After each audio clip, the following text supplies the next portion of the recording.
I never thought the day I bought my dream house in Scottsdale, Arizona, would be the beginning of a nightmare that would involve property destruction, criminal charges, and one of the most vindictive women I had ever encountered in my life.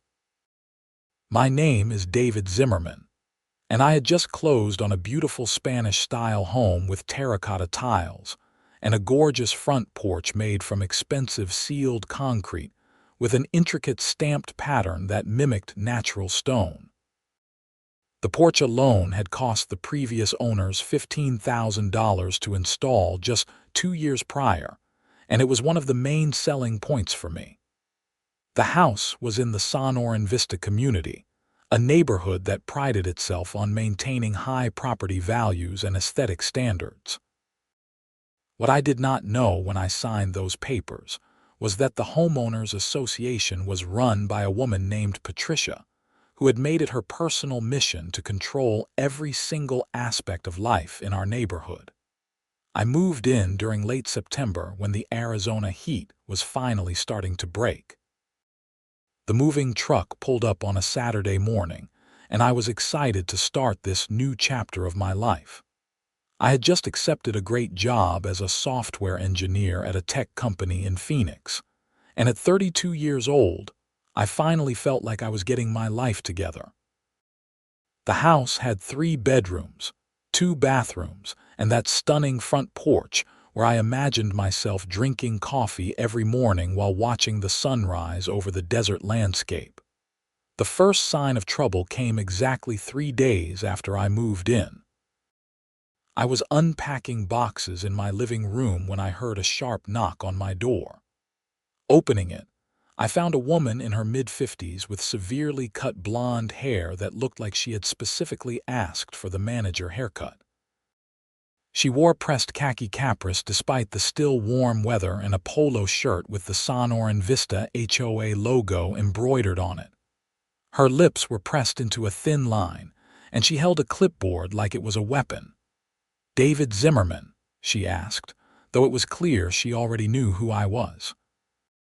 "That's me. Can I help you?"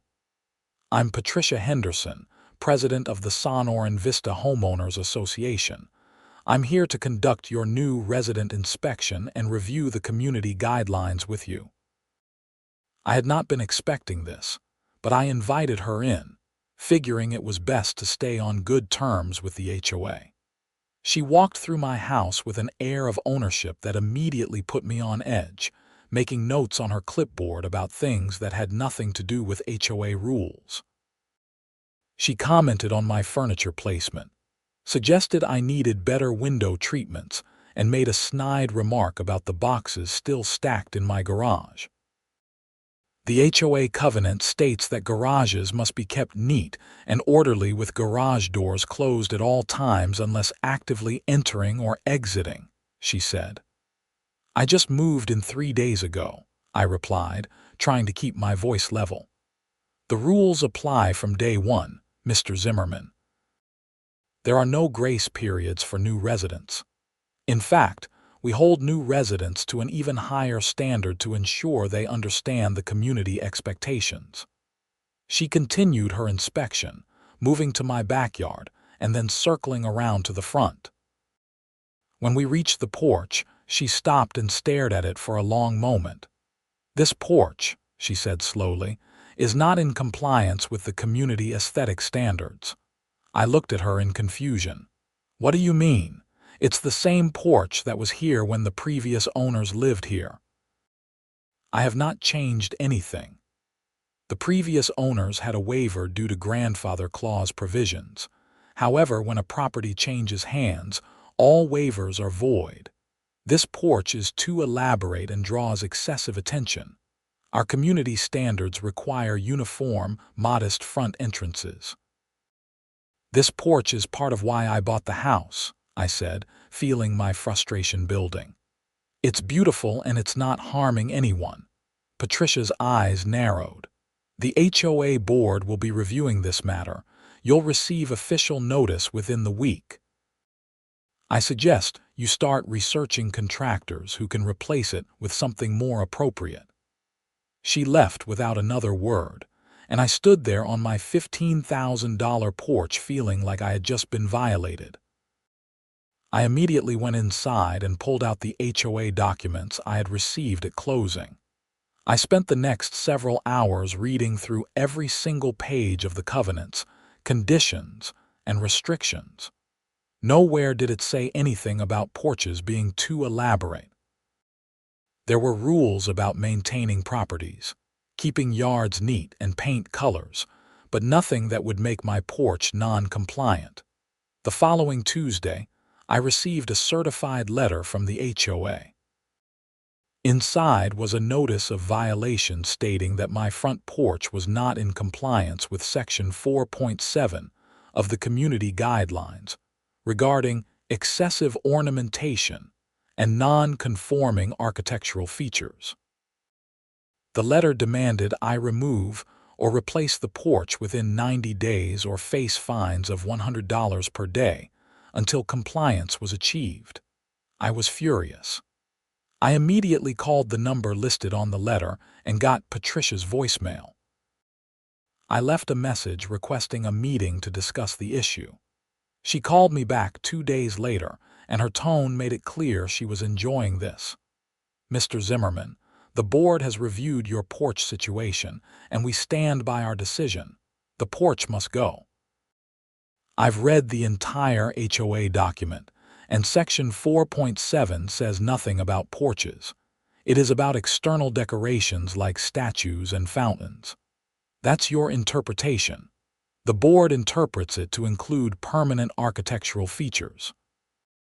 Then I want to appeal this decision at the next board meeting. There was a pause. Very well. The next meeting is scheduled for October 15th at 7 in the evening at the community center. You'll have 5 minutes to present your case. The next few weeks were relatively quiet, and I started to hope that maybe Patricia would back down once I presented my case to the full board.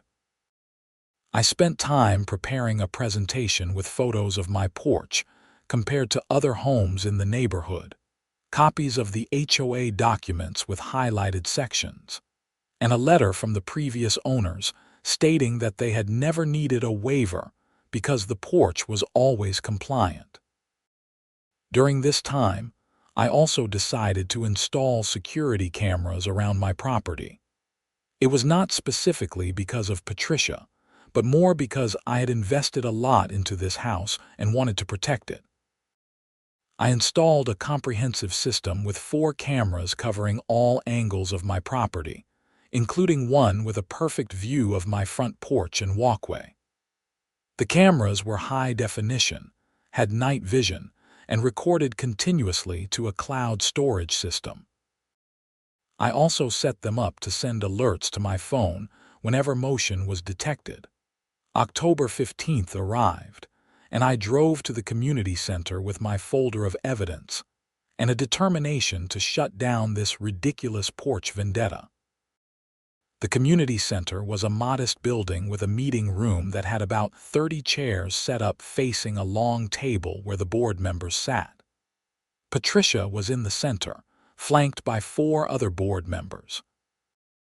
I recognized one as my neighbor from 2 houses down, a man named George, who gave me an apologetic look as I walked in.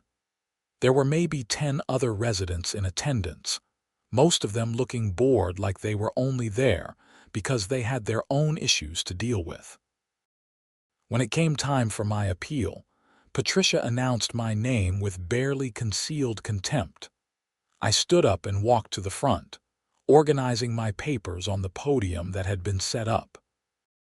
I launched into my presentation, clearly explaining why the porch was compliant, showing the photos and documentation and making a solid case.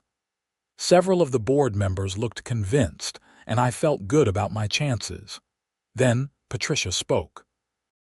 "Mr. Zimmerman, your porch may have been acceptable under previous interpretations, but this board has recently updated our standards. We are committed to maintaining property values, and your porch is simply too ostentatious for our community character."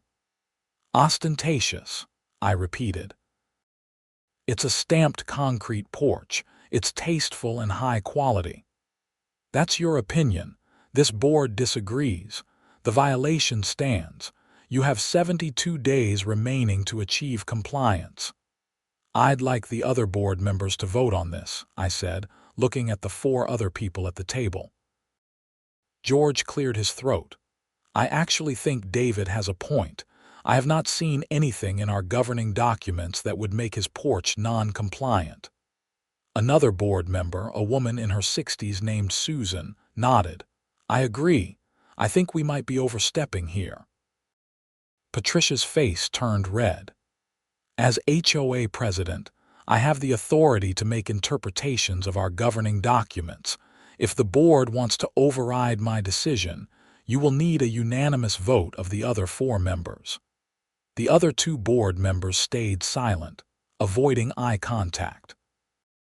I learned later that they were both afraid of Patricia because she had made life miserable for anyone who opposed her in the past. Then we do not have the votes to override, Patricia said with a satisfied smile. The violation stands. This meeting is adjourned.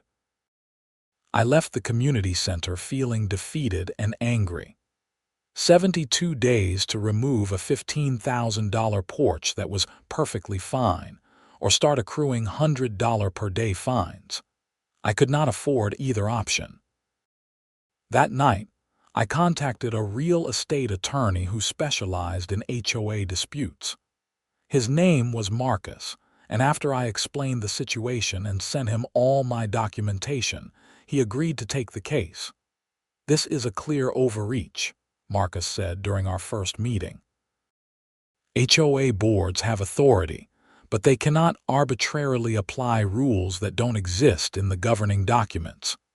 We will file an injunction against the fines and take this to court if necessary.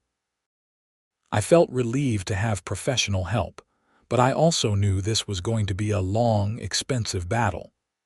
Marcus filed the injunction, and I received temporary relief from the fines while the legal process played out.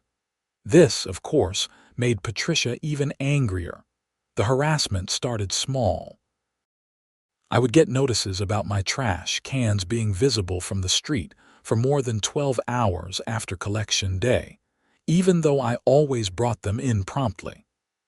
I got a violation for a small weed growing in a crack in my driveway. I got notices about my car being parked at a slight angle in my own driveway. Each violation came with threats of fines, and each one I had to respond to formally to avoid the penalties. My neighbors started reaching out to me privately, many of them sharing their own horror stories about Patricia. She had apparently driven 3 families to sell their homes and move out of the neighborhood in the past 5 years. She had gotten a man fined thousands of dollars because his desert landscaping plants were not on the approved list, even though they were native Arizona species. She had forced a family to remove a playset from their backyard because she claimed it was visible from the street through a gap in their fence. Why does anyone let her stay in power? I asked George one evening when he came over to offer his support. She runs unopposed every year, and most people are too afraid of retaliation to vote against her or run themselves. The few who have tried to run against her have been subjected to constant harassment until they withdrew. She has been president for 7 years, and it just keeps getting worse. As my legal case progressed through November and into December, my attorney was confident we would win. The HOA's interpretation was clearly unsupported by the actual language in the governing documents. But Patricia was not the type to back down gracefully, and I was about to discover just how far she was willing to go. It was December 10th, about 8:30 in the evening, and I was inside watching television when my phone buzzed with a motion alert from my front porch camera. I pulled up the app and saw a figure approaching my porch. At first, I thought maybe it was a package delivery, but then I recognized Patricia's distinctive haircut and the way she walked with aggressive purpose. I watched in real time as she looked around nervously, then pulled out a large bag from under her arm. She opened it and started spreading something across my porch. At first, I could not tell what it was in the darkness, but my camera's night vision showed white granules being scattered liberally across the entire surface of my stamped concrete. She was thorough, covering every square inch, paying special attention to the areas near the door and along the edges. My mind raced. What was she spreading? Fertilizer, some kind of chemical. Then it hit me as I watched her empty a second bag. Salt. She was spreading salt all over my porch. Salt would destroy the sealed concrete, causing spalling, pitting, and permanent damage. In the Arizona climate with temperature fluctuations and the occasional winter rain, salt would seep into the concrete, crystallize, and essentially ruin the entire porch surface. The damage would be irreversible and would require complete replacement. I jumped up and ran to my front door, throwing it open just as Patricia was finishing with the second bag. She looked up at me with an expression that went from surprise to defiance. "What the hell are you doing?" I shouted.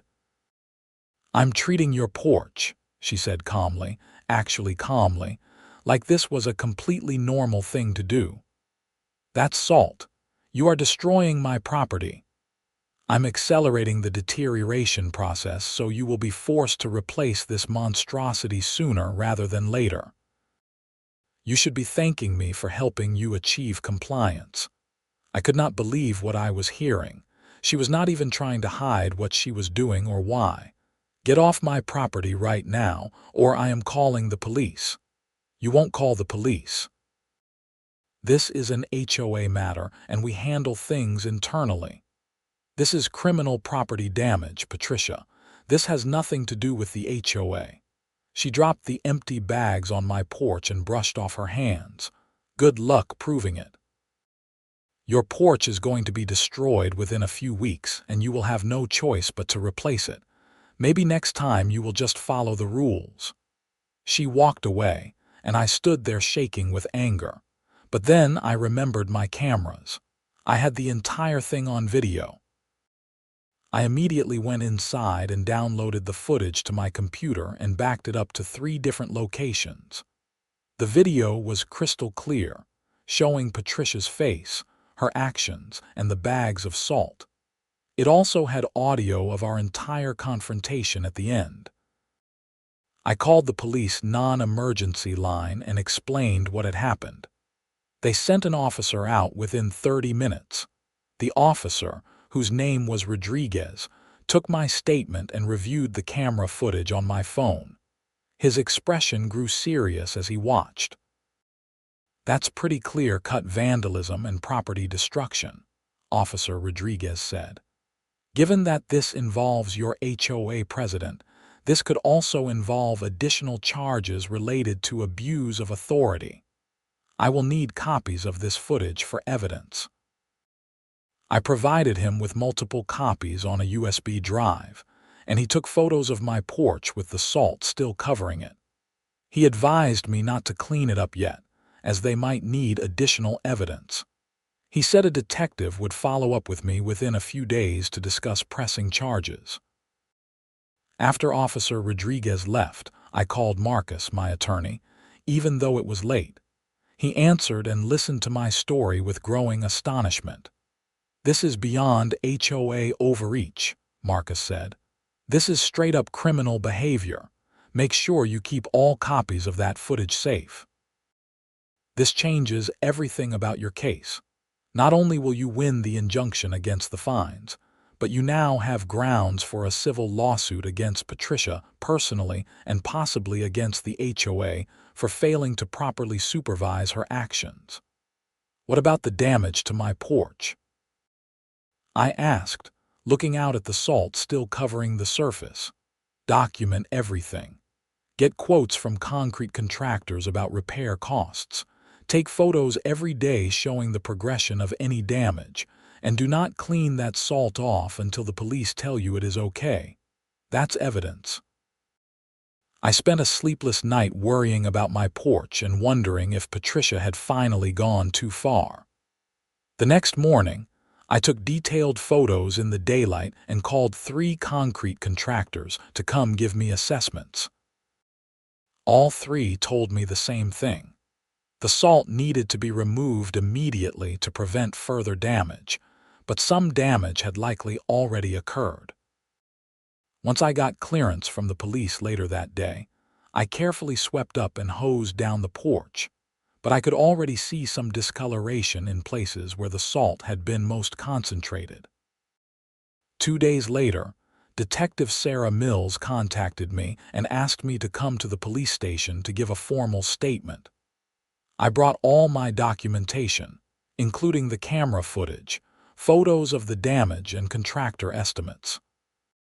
3 contractors had assessed that the porch would likely need complete resurfacing at a cost of between $8,000 and $12,000, depending on how deep the salt damage went.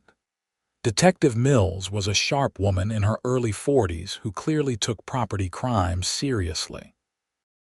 "Mr. Zimmerman, I have reviewed the footage you provided to Officer Rodriguez. It is excellent quality and leaves no doubt about what happened.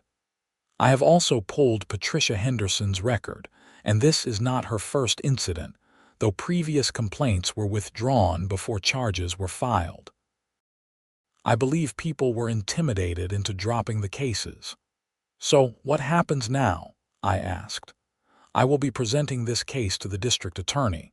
Based on the footage and the estimated damage amount, Mrs.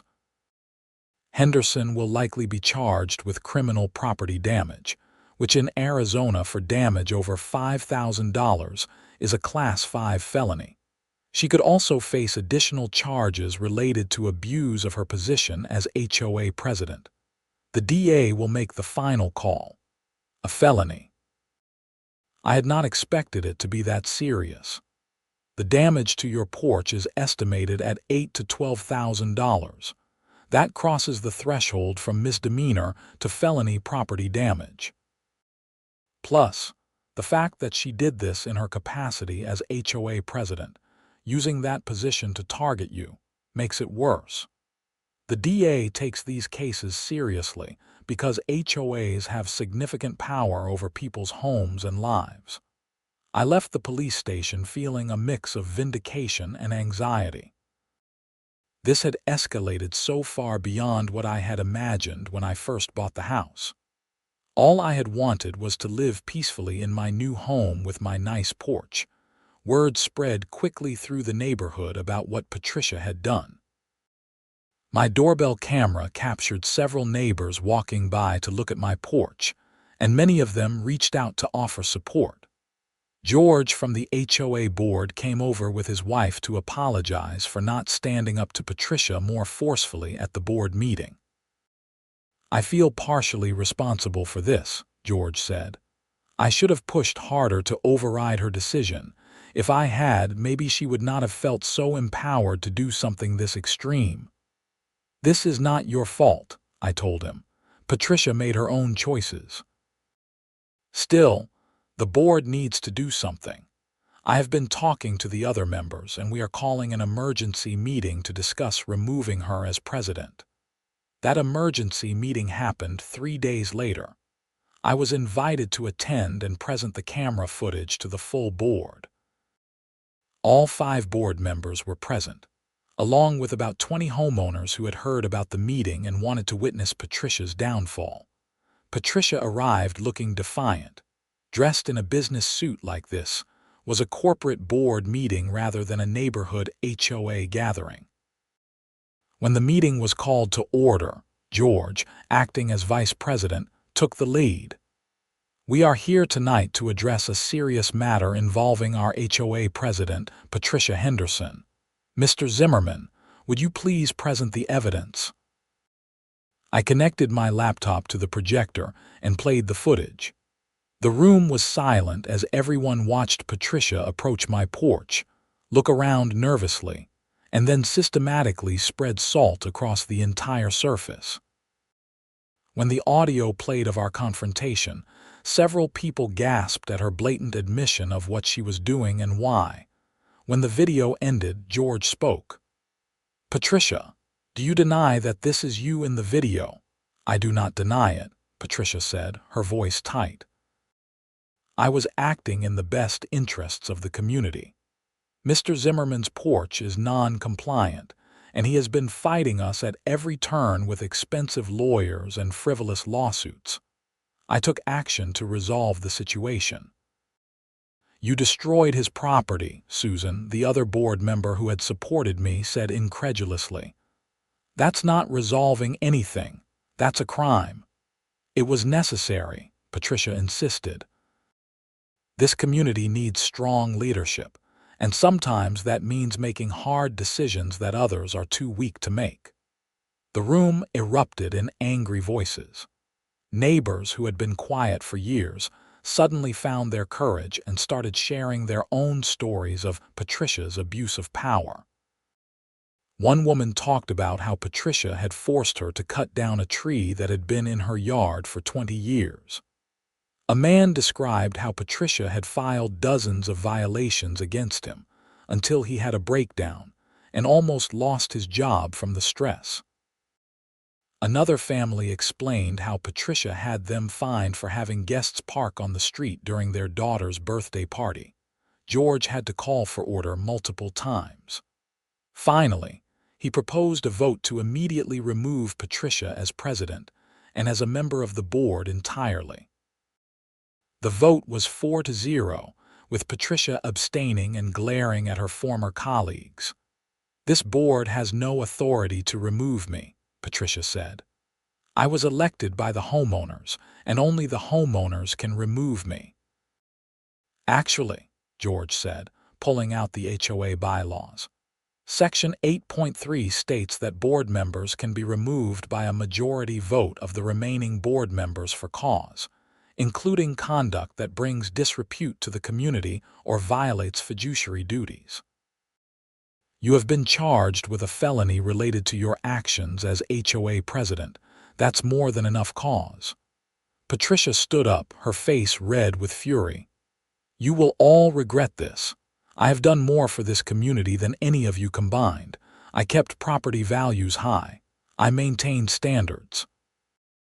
You are all too weak and too lazy to do what needs to be done. You terrorized people in their own homes," I said, standing up. "You abused your power to push personal vendettas. You destroyed my property because I dared to stand up to you. That's not leadership. That's tyranny." Patricia grabbed her purse and stormed out, but not before turning back to deliver one final threat. "I will sue this board and every single one of you personally. This is not over." But it was over for Patricia, at least as far as the HOA was concerned. The board immediately began working on reforms to prevent any one person from having such unchecked power again. They also voted to drop all violations against me and to formally apologize for the harassment I had endured. 3 weeks later, right before Christmas, Detective Mills called to inform me that the district attorney had filed charges against Patricia Henderson. She was charged with 1 count of felony criminal property damage and 1 count of abuse of a position of trust. The latter charge was specifically designed for situations where someone in a position of authority used that position to commit crimes. Patricia was arrested and arraigned. She posted bail and hired an expensive attorney, but the evidence against her was overwhelming. My camera footage had been all over the local news, and she had become a symbol of HOA abuse throughout the Phoenix metro area. The story was picked up by local news stations, newspapers, and even made it onto some national news websites as an example of HOA overreach. My attorney Marcus filed a civil lawsuit against Patricia personally for the cost of repairing my porch, plus additional damages for harassment and emotional distress. He also filed a separate lawsuit against the HOA for failing to properly oversee Patricia's actions and for allowing her to abuse her authority for so long. That lawsuit was more complicated, but Marcus was confident we had a strong case. The concrete contractors began work on my porch in January. The salt had indeed caused significant damage, requiring them to grind down the top layer of concrete and completely resurface it. The final cost was just over $10,000.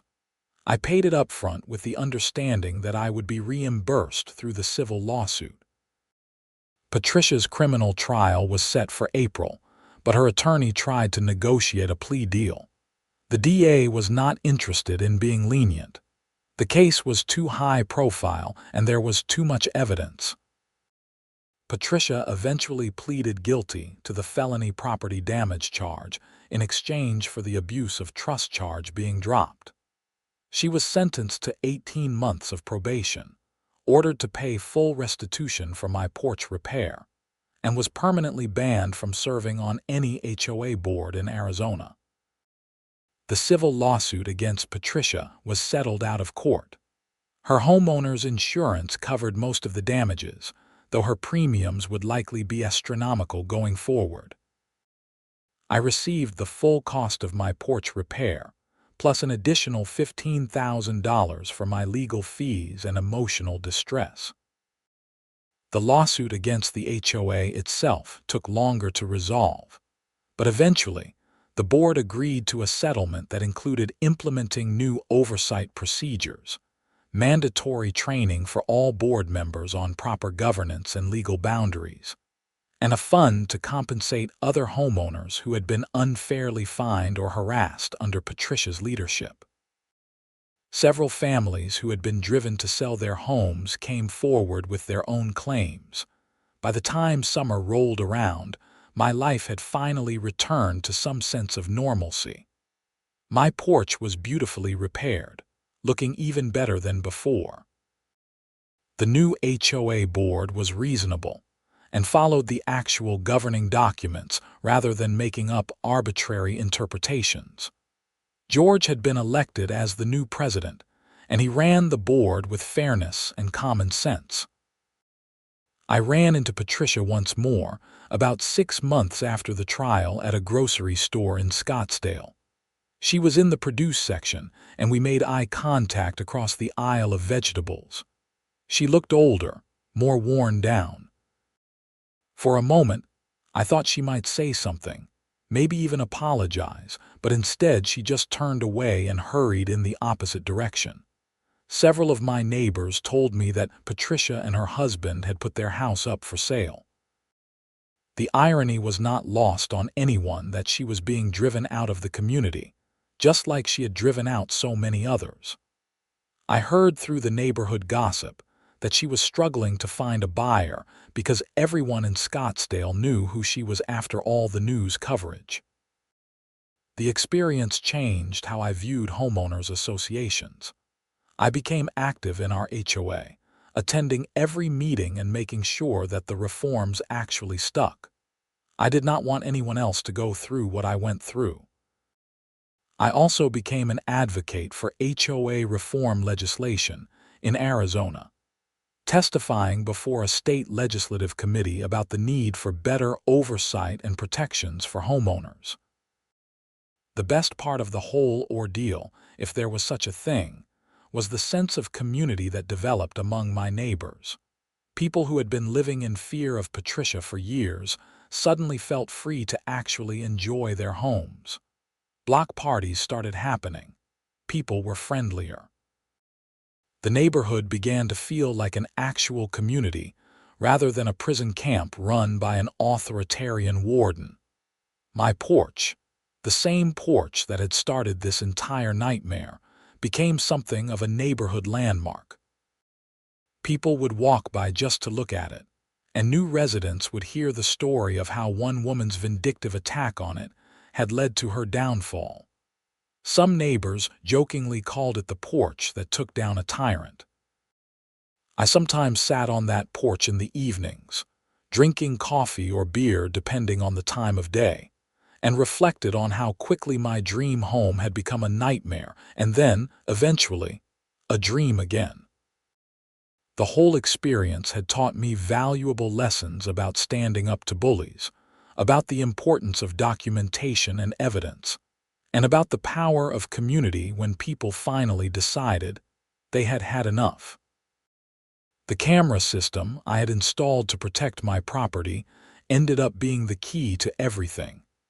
That footage was ironclad proof that had made all the difference. I often wondered what would have happened if I had not installed those cameras. Patricia probably would have gotten away with destroying my porch, and I would have been forced to pay thousands of dollars to replace it or face endless fines. She would have continued her reign of terror, and who knows how many more families she would have driven out. Instead, that footage had ended her power trip, resulted in her criminal conviction, protected my property rights, and helped free an entire neighborhood from an abusive HOA president. I posted about my experience on several HOA reform websites and forums, and I received hundreds of messages from people all over the country dealing with similar situations. Many of them thanked me for sharing my story and said it inspired them to install cameras and fight back against their own HOA bullies. The legal community took notice too. Marcus told me that my case was being cited in other HOA disputes throughout Arizona and even in other states. It had become something of a landmark case, demonstrating the limits of HOA authority and the personal liability board members face when they abuse their positions. Looking back on everything that happened, from that first confrontation with Patricia on my porch to watching her get arrested, to the trial and settlements, I realized that the whole ordeal had been worth it. Not because I wanted to go through all that stress and expense, but because stopping Patricia meant protecting every future homeowner in Sonoran Vista from her abuse. The neighborhood continued to thrive under the new board leadership. Property values actually increased once word got out that the tyrannical HOA president was gone. Prospective buyers specifically mentioned the improved HOA environment as a selling point. George and the other board members worked hard to balance maintaining community standards with respecting homeowners' rights and property. I made some genuine friends through the whole experience.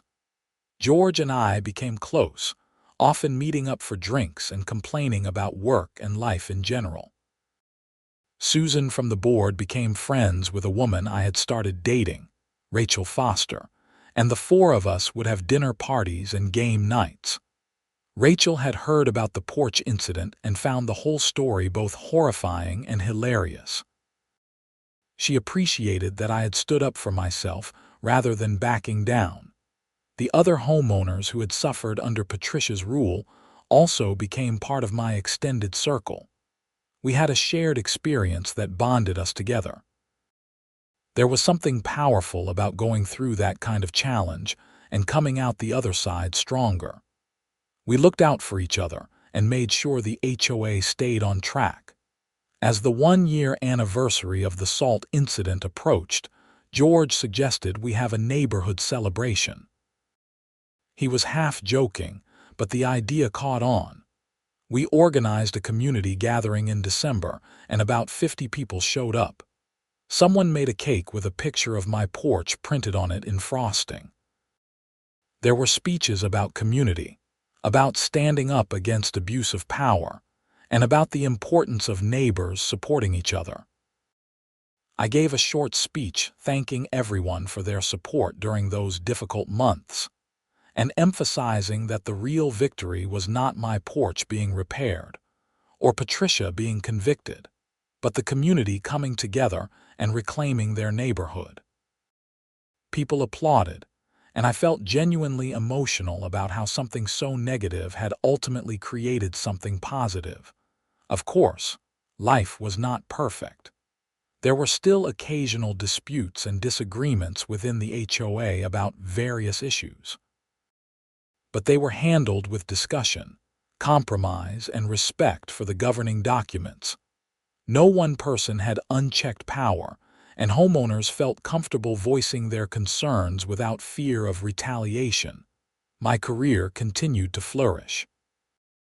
The tech company I worked for was impressed by how I had handled the entire HOA situation, especially the methodical way I had documented everything and built my case. My manager told me that those same skills, attention to detail, strategic thinking, and persistence under pressure, were exactly what they valued in their employees. I got a promotion that spring and a significant raise. Rachel and I got more serious about our relationship. She moved into the house with me about 18 months after the whole Patricia ordeal, and she loved the porch as much as I did. We would sit out there together in the evenings, and she would sometimes joke about my famous porch and ask if I ever worried about becoming known as the porch guy. I did not mind. If being the porch guy meant standing up for what was right, I was fine with that identity. The legal settlements continued to trickle in over the next couple of years. Other homeowners who had been victimized by Patricia filed their own lawsuits, and most of them were successful in getting their fines refunded and receiving compensation for their ordeals. The HOA's insurance had to pay out significant sums, which resulted in the insurance company requiring the board to implement even more oversight and training measures. Patricia and her husband eventually sold their house at a significant loss. I heard they moved to New Mexico, somewhere small where hopefully she could not terrorize an entire community again. I sometimes wondered if she had learned anything from the experience or if she blamed everyone else for her downfall. Based on her behavior throughout the trial and settlements, I suspected it was the latter. Some people never take responsibility for their actions. The criminal conviction on her record meant she could never again serve on an HOA board in Arizona, but I also made sure that information about her conviction and behavior was well documented online. If she tried to get on an HOA board anywhere else, a simple internet search would reveal everything. That was my small way of protecting other communities from potentially suffering the same fate as Sonor and Vista had under her rule. 3 years after buying my house, I could finally say I was living the dream I had originally envisioned. The house was everything I wanted. The porch was beautiful and fully repaired. The neighborhood was friendly and welcoming. The HOA functioned properly without harassment or overreach. Rachel and I were talking about marriage and starting a family. Work was going great. Life was good. Every so often, I would get a message from someone who had read about my experience online or seen the news coverage. They would thank me for sharing my story or ask for advice about their own HOA problems. I always took the time to respond, offering suggestions about documentation, cameras, legal resources, and the importance of not backing down when you are in the right. If my experience could help even one person stand up to an abusive HOA, then all the stress and expense had been worth it. The cameras that had captured Patricia's assault attack remained in place, continuing to protect my property. They had paid for themselves 1,000 times over. I recommended them to everyone I knew, not just because of what happened to me, but because having that kind of evidence and security gave me peace of mind. I could travel for work or vacation without worrying about my property because I could check the cameras from anywhere. The story of my porch and Patricia's downfall became part of the neighborhood lore. New residents would hear about it during the welcome meetings that George instituted, usually as a cautionary tale about what happens when HOA leaders abuse their power, and a success story about community members standing together. Some people did not believe the story was real until they saw the news coverage or the actual court documents. I framed a photo of my restored porch and hung it in my home office. Underneath the photo, Rachel had put a small plaque that read, "The porch that launched 1,000 reforms." It made me smile every time I saw it. What had started as a simple desire to enjoy my beautiful front porch had turned into a much bigger story about justice, community, and the importance of standing up for what is right, even when it is difficult and expensive. As I sat on that porch one evening, watching the Arizona sunset paint the sky in brilliant oranges and pinks, I thought about how different my life might have been if I had just backed down and removed the porch like Patricia had demanded. I would have lost $15,000 in value from my property. I would have given in to a bully, and Patricia would still be terrorizing the neighborhood, making life miserable for dozens of families. Instead, by standing my ground and fighting back with evidence and the legal system, I had helped create lasting change. The reforms implemented in our HOA became a model for other communities. The publicity around the case had sparked conversations throughout Arizona about HOA accountability. And Patricia had faced real consequences for her actions, something that rarely happened to abusive HOA board members. The whole experience had made me a stronger person and a better homeowner. I understood now the importance of knowing your rights, documenting everything, and not being afraid to fight back against injustice, even when it seemed like the other side had all the power. Patricia had thought she was untouchable, that her position as HOA president gave her unlimited authority. She had been very wrong. As the sun dipped below the horizon and the desert air began to cool, I raised my glass in a silent toast to my porch, to the cameras that had captured the truth, and to every homeowner who had ever faced down an abusive HOA and won. The battle had been difficult, but the victory was sweet. And every morning when I stepped out onto that beautiful stamped concrete porch with my coffee, I was reminded that standing up for what is right is always worth it, no matter the cost.